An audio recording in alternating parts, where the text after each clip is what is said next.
a cabeça da serpente. Ora, nem eu, nem você, nem muitos que já passaram nestes 4.000 anos até Jesus vir à Terra, porque se passaram do Jardim do Éden até Jesus, foram cerca de 4.000 anos. Nós não havíamos nascido, mas Deus já havia preparado o remédio que ia nos salvar, a vacina que ia nos salvar.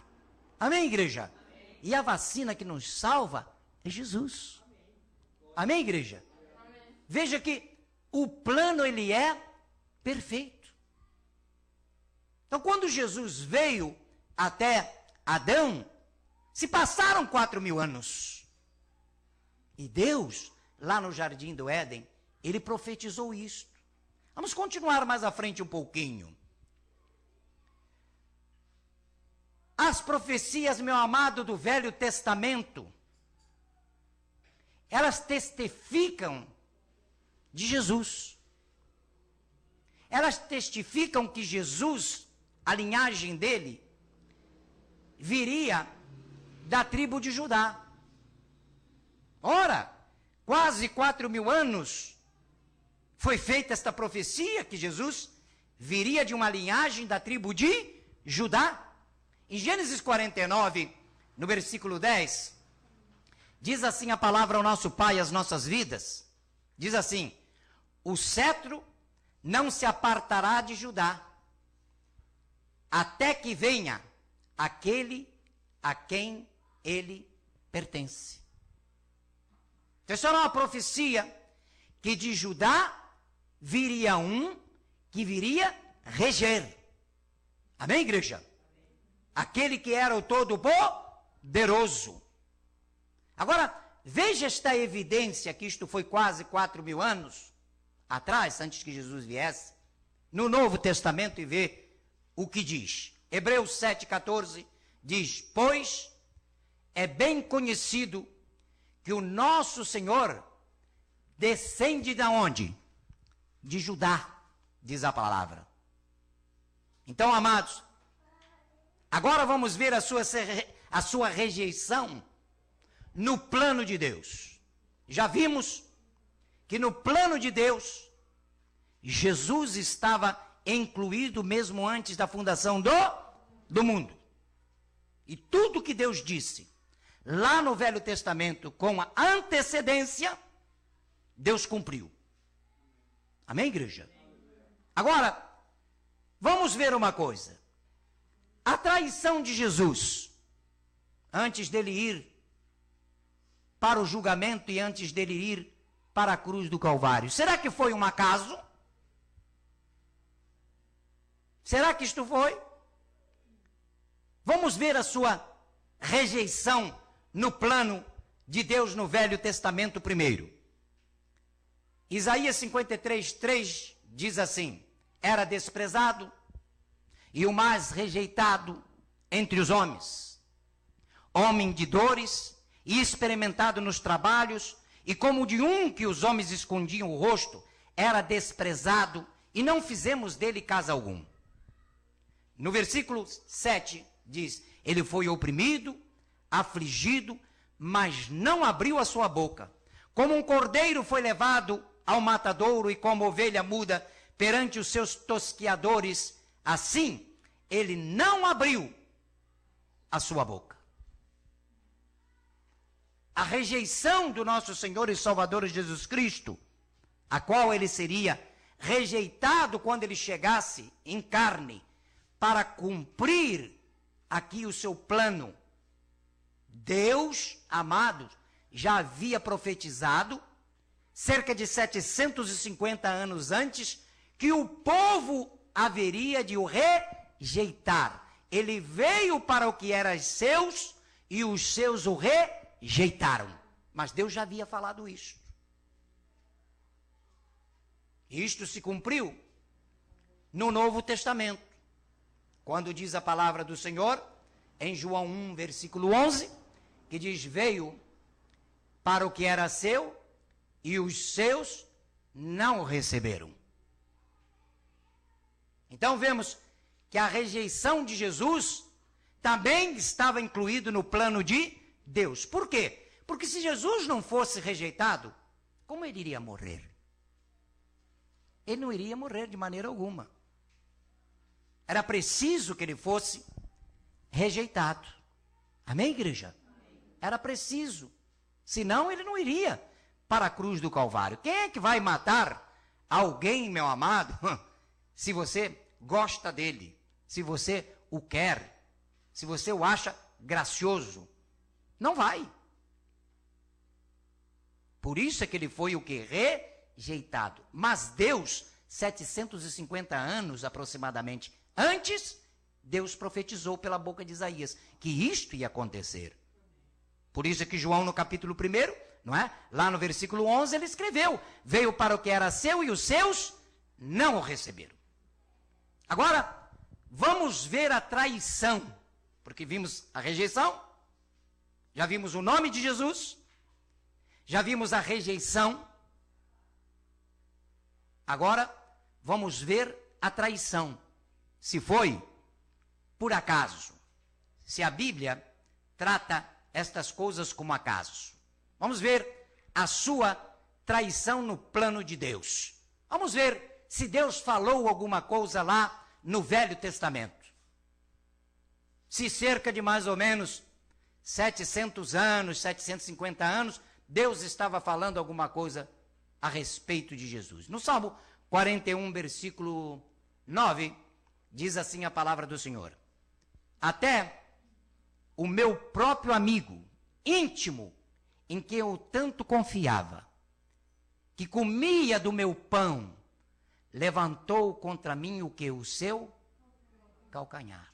Você lembra lá de Gênesis, lá, no capítulo que nós lemos lá em Gênesis, quando Jesus disse: de ti sairá um que esmagará a cabeça e tu lhe ferirás o calcanhar? Aí está. Mas diz: até o meu amigo que eu confiava. Ora, Jesus depositou tanta confiança em Judas, que colocou Judas como o tomador de conta do dinheiro. Ora, a gente não bota uma pessoa qualquer para tomar conta de dinheiro, não é verdade? Não coloca. Só coloca se confiar nele. Só coloca se confiar. Mas tudo era um plano de quê? De Deus. Então a traição de Judas não foi um acaso. Já estava determinado por Deus. Vamos ver mais uma passagem em Zacarias 11, no versículo 12. Diz às nossas vidas, aos nossos corações. Diz assim: porque eu lhes disse: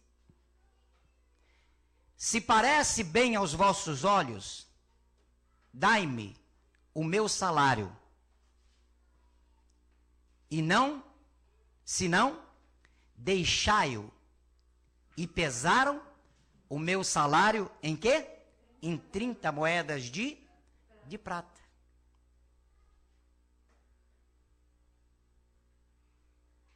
Versículo 13. Estamos em Zacarias, né? Diz assim: o Senhor, pois, me disse: arroja isso ao oleiro, esse belo preço em que foi avaliado por eles. E tomei as 30 moedas de prata e as arrojei ao oleiro na casa do Senhor. Guarde isso aí para ver se isso bate. Por quê? Se passaram muitos anos antes que isto acontecesse lá no julgamento de Jesus. Vamos ver o cumprimento disto, desta profecia, no Novo Testamento. Mateus 26, 14. Mateus 26, 14. Então um dos 12, chamado Judas Iscariotes, foi ter com os príncipes dos sacerdotes e disse: que me queres dar? E eu vou-lo entregarei. E eles lhe pesaram 30 moedas de prata. Fecha? Com o Velho Testamento? Fecha. Versículo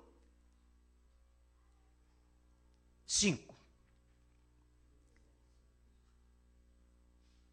E ele, atirando para o templo as moedas de prata, retirou-se e foi enforcar-se. Cumpriu-se a profecia de Judas. Para finalizarmos, amados, a morte de Jesus não foi um acaso, e sim um plano de Deus estabelecido, um plano perfeito. Veja as evidências do Velho Testamento. Salmo 22, versículo 6, diz assim às nossas vidas, aos nossos corações: pois me rodearam cães, o ajuntamento de malfeitores me cercou, transpassaram-me as mãos e os pés. Lá em Salmos, no Velho Testamento, já estava falando da morte de Jesus na cruz do Calvário. No Novo Testamento, Lucas 23, 33, diz: e quando chegaram ao lugar chamado a Caveira, ali o crucificaram, e aos malfeitores, uma à direita e outra à esquerda. Então vemos, amados, que as mãos de Jesus e os pés foram também o quê? Transpassados, como está nos mostrar a palavra do Senhor lá no livro de Salmos. Em João 19:30, diz assim: e quando Jesus tomou o vinagre, disse: está consumado. E inclinando a cabeça, entregou o Espírito. Meu amado irmão, família na fé, amigos da palavra do nosso Pai, a morte de Jesus lá na cruz do Calvário não foi um acaso. A morte de Jesus lá na cruz do Calvário foi um plano estabelecido pelo nosso Deus, amados. Tudo já estava determinado no coração de Deus para acontecer aqui na face desta terra. O mundo muitas vezes vive enganado, pensando que Jesus foi levado porque queria ser rei de Israel, porque queria deixar o seu nome na história. Mas não, meu amado. Jesus veio a esta terra para cumprir um plano de Deus perfeito aqui na face desta terra. Por isso, amado, quando ele disse: está tudo consumado, ele estava dizendo: tudo está pronto. Não tenho o que fazer mais nada. O que eu tinha para fazer, acabei de fazer com a minha morte na cruz do Calvário. Agora eu vou ressuscitar para que você tenha o direito da ressurreição e possa ter a vitória também nas tuas mãos. Oh, meu amado, tudo de Deus é perfeito. Tudo que Jesus veio fazer é perfeito. Tudo que o nosso Deus determinou antes da fundação do mundo é perfeito, amados. Creia nisto de todo o coração. Creia nisto de todo o coração. Não siga o Cristo morto. Não siga aquele Cristo que ainda está de gesso no caixão, lá no túmulo. Não, amado. Se você for a Jerusalém, o túmulo está vazio e lá está escrito: ele ressuscitou. E ele está vivo para todo sempre. E vive dentro de cada um dos seus filhos.